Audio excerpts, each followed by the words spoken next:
Neville Goddard, October 6th, 1969. Believe it in. Read by Josiah Brandt. The objective reality of this world is solely produced by the human imagination, in which all things exist. Tonight, I hope to show you how to subjectively appropriate that which already exists in you and turn it into an objective fact. Your life is nothing more than the outpicturing of your imaginal activity, for your imagination fulfills itself in what your life becomes.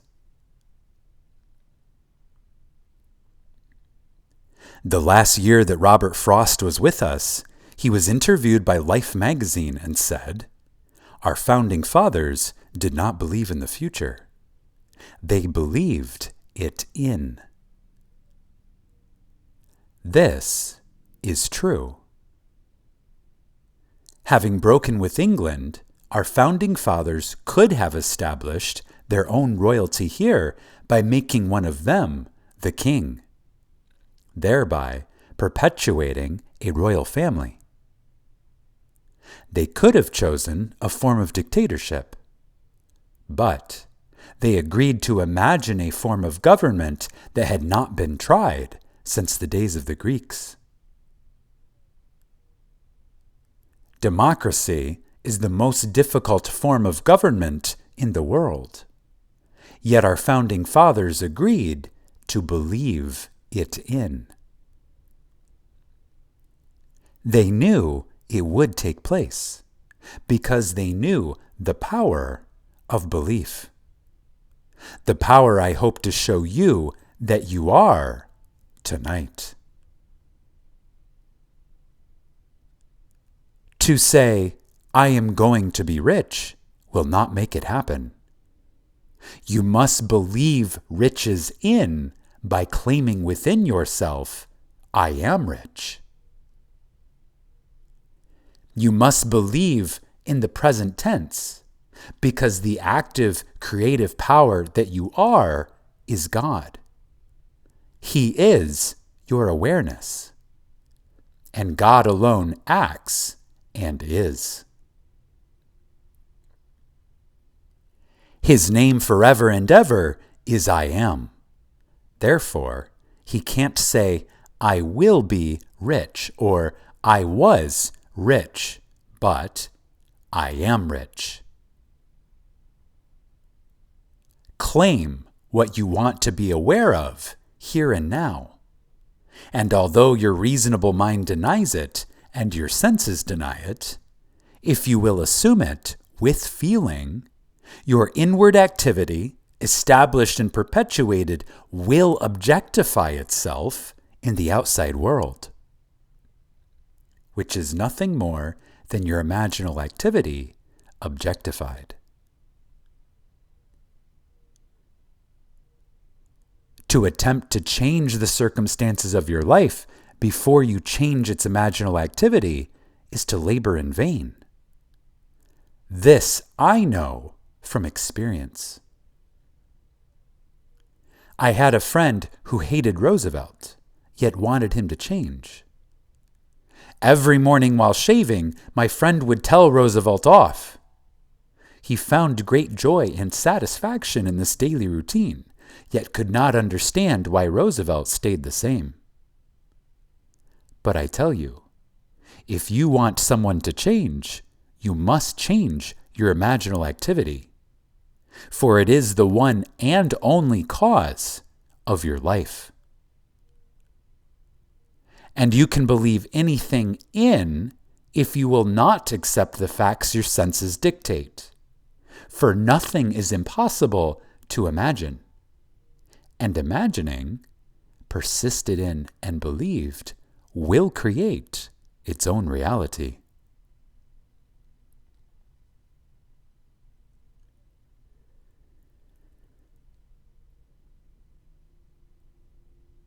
Now, all things exist in God, and He exists in you, and you exist in Him.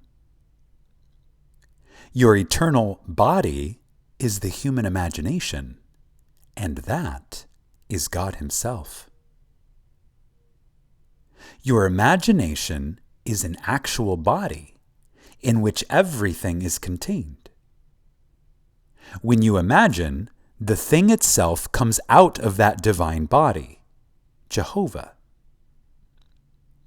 The story of Jesus is a wonderful mystery that cannot be solved until you discover from experience that He is your own wonderful human imagination.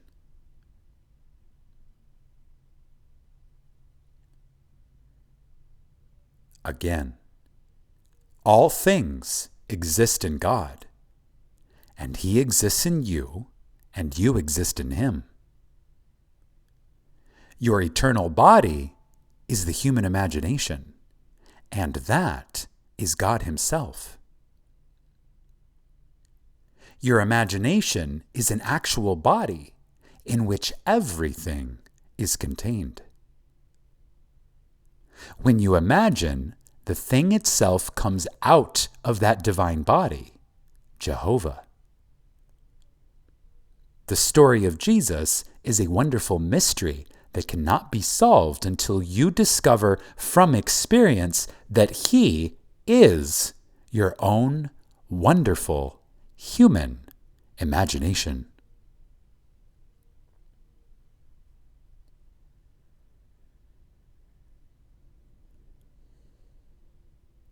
We are told that God speaks to man in a dream and unveils Himself in a vision. Now, vision is a waking dream, like this room, while a dream occurs when you are not fully awake. A few years ago, this vision was mine. I was taken in spirit into one of the early mansions on Fifth Avenue in New York City at the turn of the century. As I entered, I saw that 3 generations were present, and I heard the eldest man telling the others of their grandfather's secret. These are his words. Grandfather used to say, while standing on an empty lot, "I remember when this was an empty lot." Then he would paint a word picture of what he wanted to build there. He saw it so vividly in his mind's eye as he spoke, and in time it was established.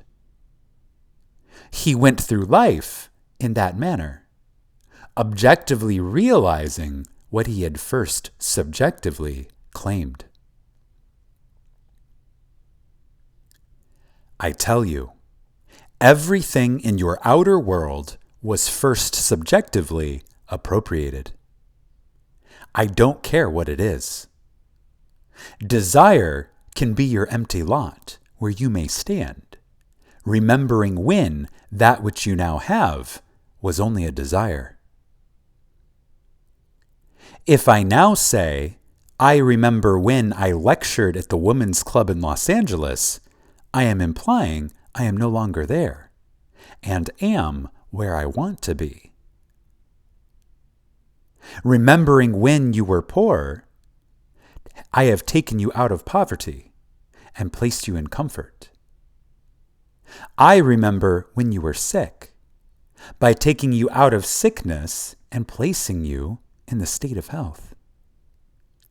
I remember when you were unknown implies you are now known. By changing my memory image of you, I can now remember when you, with all your fame and fortune, were unknown and broke. That was the secret of grandfather's success.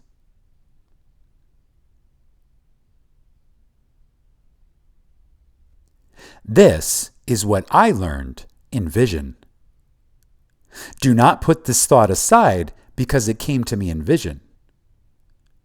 In the 12th chapter of the book of Numbers, it is said that God speaks to man through the medium of dreams and makes himself known through vision. If God makes himself known to you through vision and speaks to you in dream, what is more important than to remember your dreams and visions?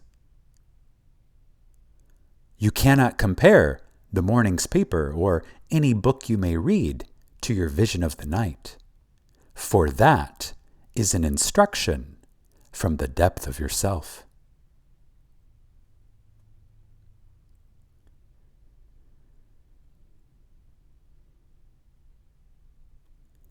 God in you speaks to you in a dream, as he did to me when he took me on a trip in time to that beautifully staffed mansion at the turn of the century.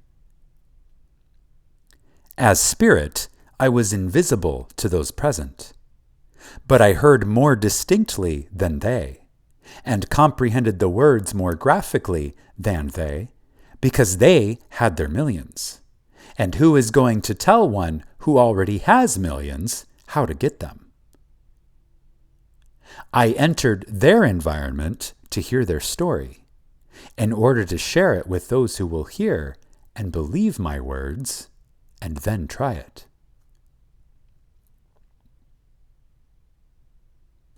This doesn't mean that, just because you heard my vision, you are going to enjoy wealth. You must apply what you heard, and remember when. If you would say, I remember when I couldn't afford to spend $400 a month for rent, you are implying you can well afford it now. The words, I remember when it was a struggle to live on my monthly income, implies you have transcended that limitation. You can put yourself into any state by remembering when. You can remember when your friend expressed her desire to be married. By remembering when she was single, you are persuading yourself that your friend is no longer in that state, as you have moved her from one state into another.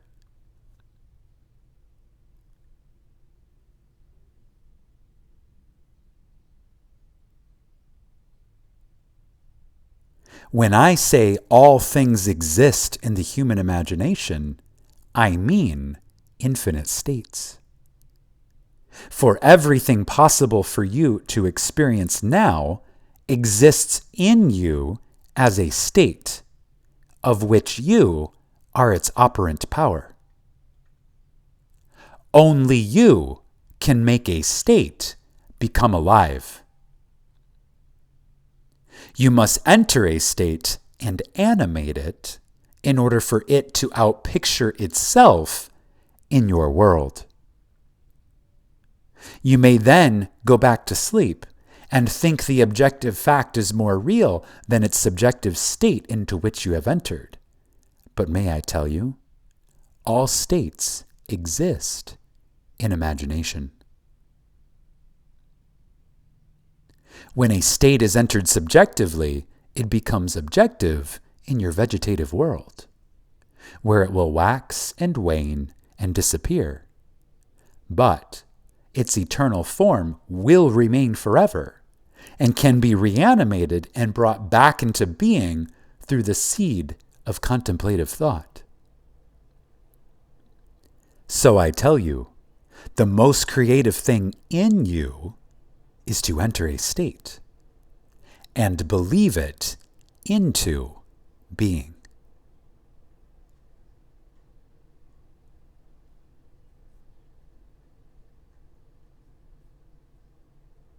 Again, when I say all things exist in the human imagination, I mean infinite states. For everything possible for you to experience now exists in you as a state, of which you are its operant power. Only you can make a state become alive. You must enter a state and animate it in order for it to outpicture itself in your world. You may then go back to sleep and think the objective fact is more real than its subjective state into which you have entered. But may I tell you, all states exist in imagination. When a state is entered objectively, it becomes objective in your vegetative world, where it will wax and wane and disappear. But its eternal form will remain forever and can be reanimated and brought back into being through the seed of contemplative thought. So I tell you, the most creative thing in you is to enter a state and believe it into being. Now, causation is the assemblage of mental states, which, occurring, creates that which the assemblage implies. Let us say that I have two friends who would empathize with me, not sympathize, if they heard my good news. I put them together and listen, all in my imagination, as they talk about me and what has happened in my life. Being true friends, I hear their words of joy and see their happiness reflected on their faces. Then I allow myself to become visible to them and feel their handshake and embrace as I accept their congratulations as a fact. Now, I have assembled a mental state, which, occurring, created that which the assemblage applied. Therefore, I am its cause. As I walk, firmly believing in the reality of what I have done, and that imaginal act becomes a fact, I may question myself as to how it came about. Then, remembering my imaginal act, I would say, I did it. If I did it, then did not God do it? Yes, because God and I are one I am.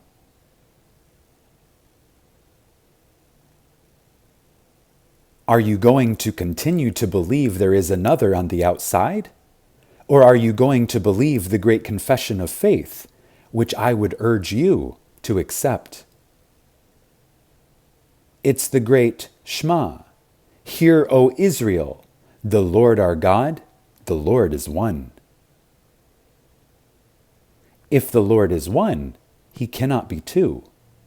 Therefore, if his name is I am, and you say, I am, you must be one with the Lord, who brought the world into being. Listen to these words. By faith, we understand that the world was created by the Word of God, so that things that are seen were made out of things which do not appear. Here, we see that the Word of God is an imaginal activity, which, joined by faith, created the world. And faith is nothing more than the subjective appropriation of an objective hope. Now, when you discuss your desire with me, you cannot see my imaginal act relative to you. If you tell me you need a job, and I accept that thought, when I think of you, I remember your need. But if I changed your words and heard you tell me you loved your job, I could remember when you needed one. For now my memory bank contains the fact that you have a job you like very much. And when we meet again, you tell me that you have it. You are only bringing confirmation of my imaginal, creative act. Now, If imagination works this way and proves itself in the testing time and time again, what does it matter what the world thinks? It costs you nothing to try it. And what a change in life it will produce for you. Try it, for you will prove it in performance. This may be in conflict with what you believe God to be. Maybe you still want him to be someone on the outside, so that there are two of you and not one. That's all right if you do, but I tell you, God became you. That there would not be you and God. He became you that you may become God. If God became you, his name must be in you. And it is. For if I ask you anything, you must first be aware of the question before you can respond. And your awareness is God.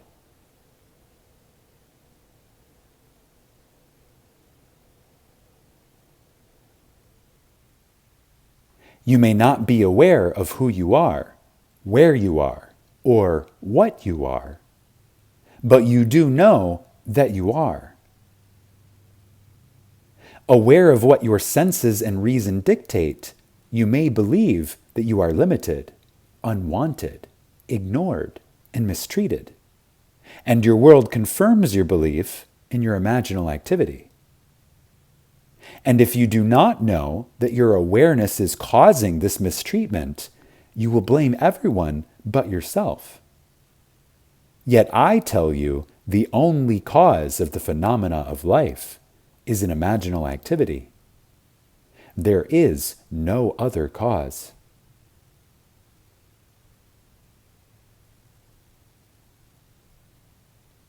If you believe in the horrors of the world as they are given to you in the paper and on television, your belief causes the horrors to continue. Believing the news of a shortage, you will buy what you do not need, blindly accepting the pressure to perpetuate an imaginal activity that keeps you frightened. All through Scripture, you are told to not let your heart be troubled. Be not afraid, and fear not. If fear could be eliminated, there would be no need for psychologists or psychiatrists. It's a bunch of nonsense anyway.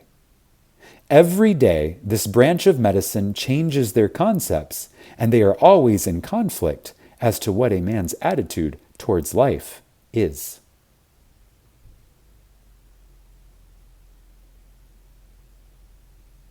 I say to everyone, the whole vast world is now in your human imagination.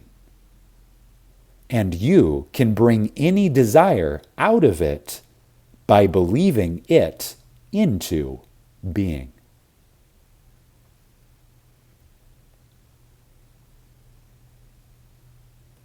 Again, I say to everyone, the whole vast world is now in your human imagination, and you can bring any desire out of it by believing it into being. First, you must know what you want. Then, create an image that fulfills it. Would your friends know and talk about it? Imagine they are with you now, discussing your fulfilled desire. You could be at a cocktail or dinner party that is being given in your honor. Or maybe it's a little get-together over tea. Create a scene in your mind's eye and believe its reality in. That invisible state will produce the objective state you desire. For all objective reality is solely produced by imagination. The clothes you are now wearing were first imagined. the chair in which you are seated, the room that surrounds you. There isn't a thing here that wasn't first imagined. So you can see that imagining creates reality. If you don't believe it, you are lost in a world of confusion.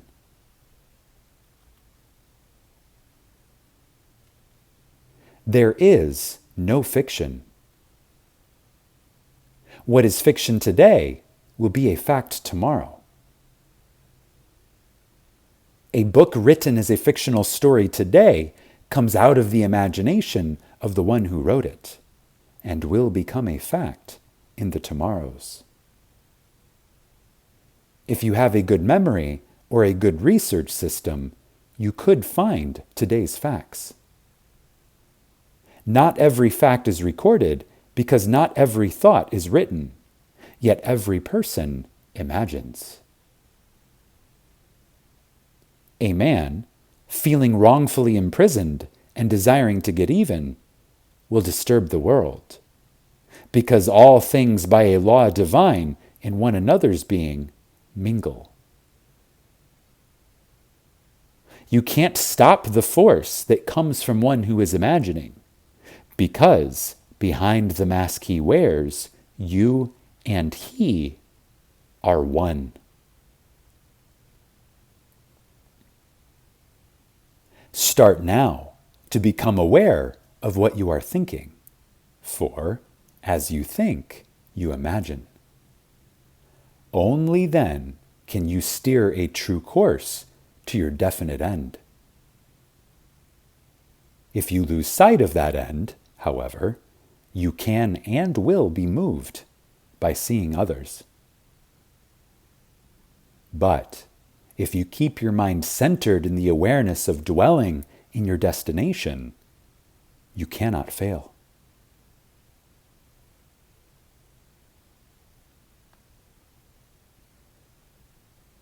The end of your journey is where your journey begins.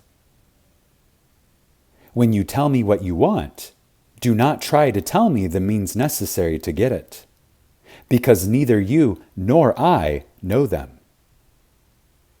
Just tell me what you want, that I may hear you tell me that you have it. If you try to tell me how your desire is going to be fulfilled, I must first rub that thought out before I can replace it with what you want to be. Man insists on talking about his problems. He seems to enjoy recounting them and cannot believe that all he needs to do is state his desire clearly. If you believe that imagination creates reality, you will never allow yourself to dwell on your problems, for you will realize that as you do, you perpetuate them all the more. So I tell you, the greatest thing you can do is to believe a thing into existence, just as our founding fathers did. They had no current example of democracy. It existed in Greece centuries ago, but failed because the Greeks changed their imaginal activity. We could do that too. Don't think for 1 second we have to continue as a democracy. We could be under dictatorship within 24 hours, for everything is possible. If you like democracy, you must be constantly watchful to keep its concepts alive within you. It is the most difficult form of government. A man can voice an opinion and stage a protest here, but in other forms of government, he cannot. If you want to enjoy the freedom of a democracy, you must keep it alive by being aware of it.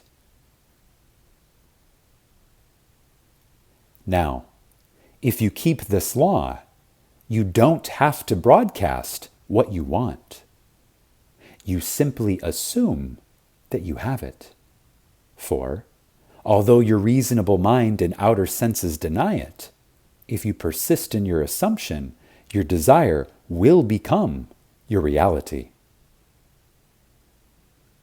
There is no limit to your power of belief, and all things are possible to him who believes. Just imagine what an enormous power that is. You don't have to be nice, good, or wise, for anything is possible to you when you believe that what you are imagining is true. That is the way to success.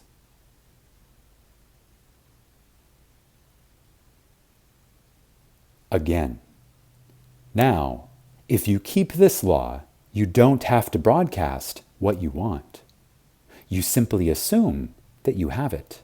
For, although your reasonable mind and outer senses deny it, if you persist in your assumption, your desire will become your reality. There is no limit to your power of belief, and all things are possible to him who believes. Just imagine what an enormous power that is. You don't have to be nice, good, or wise, for anything is possible to you when you believe that what you are imagining is true. That is the way to success.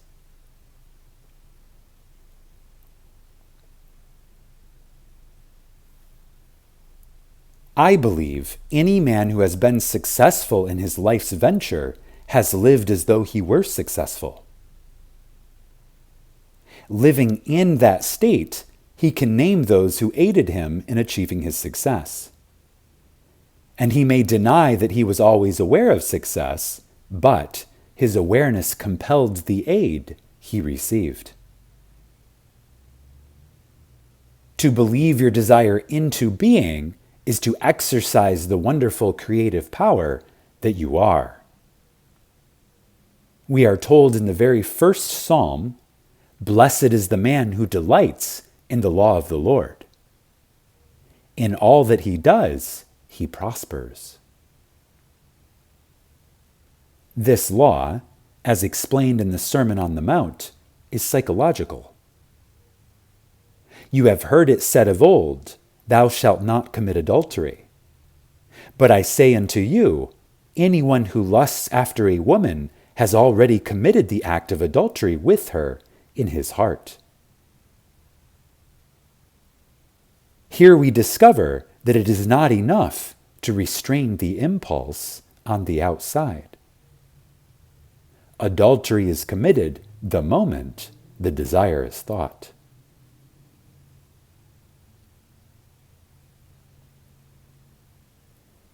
Knowing what you want, gear yourself towards it, for the act was committed in the wanting. Faith must now be added, for without faith it is impossible to please God.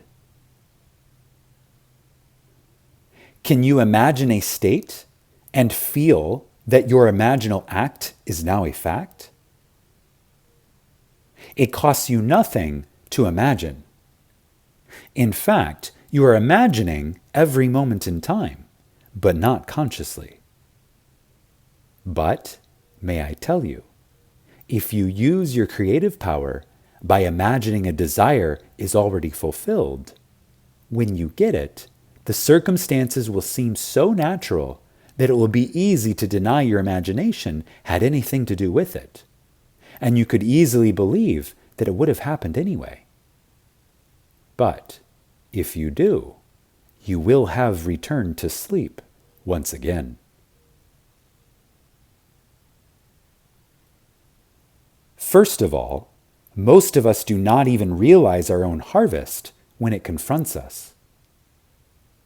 And if we do remember that we once imagined it, reason will tell us it would have happened anyway.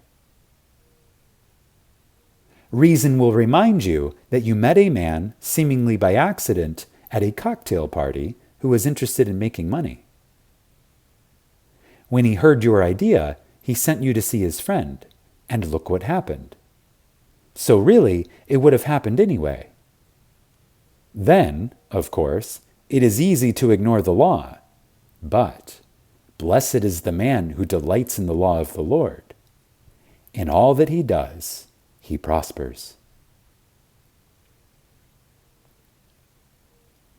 Don't forget the law while you are living in the world of Caesar, and apply it wisely. But remember, you are not justified by its use. Justification comes through faith. You must have faith in the incredible story that God promised to bring himself out of you as you. This is God's promise to all, and all are asked to believe it.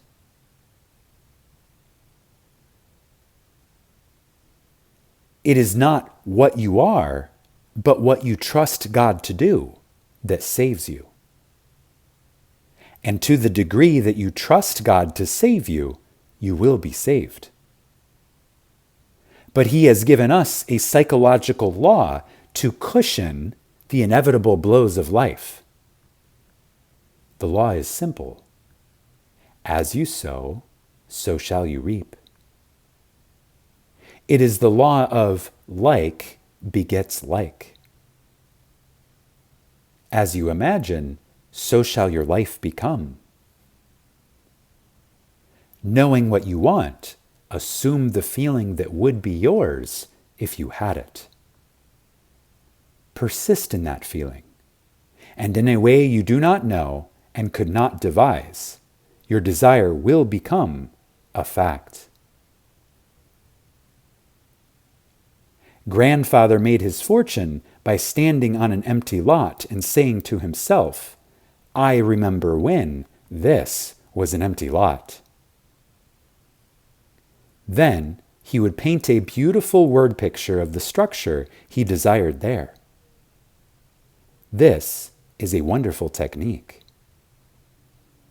You can remember when you were unknown, penniless, and ill, or a failure. Remembering when you were implies you are no longer that, and your power is in its implication.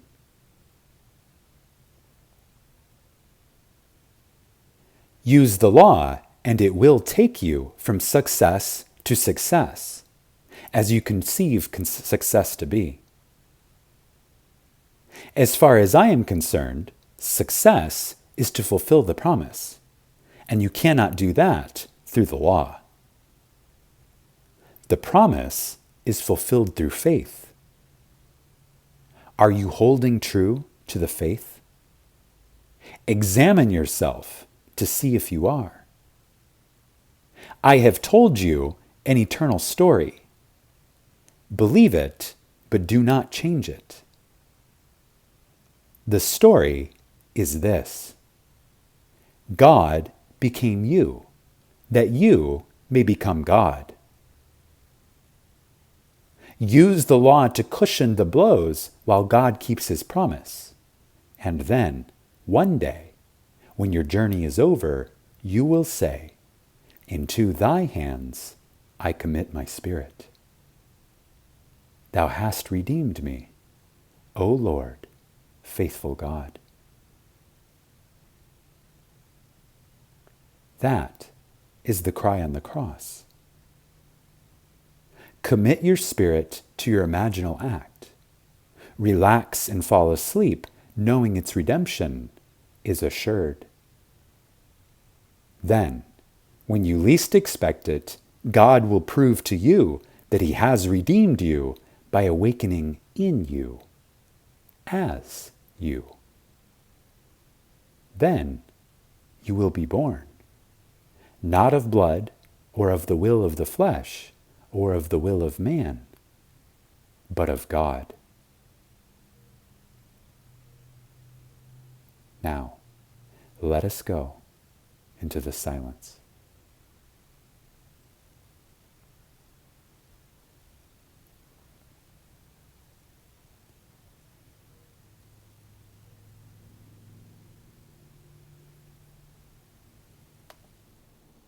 Subscribe to this channel so that you will receive notifications on your device when new Neville Goddard content is posted.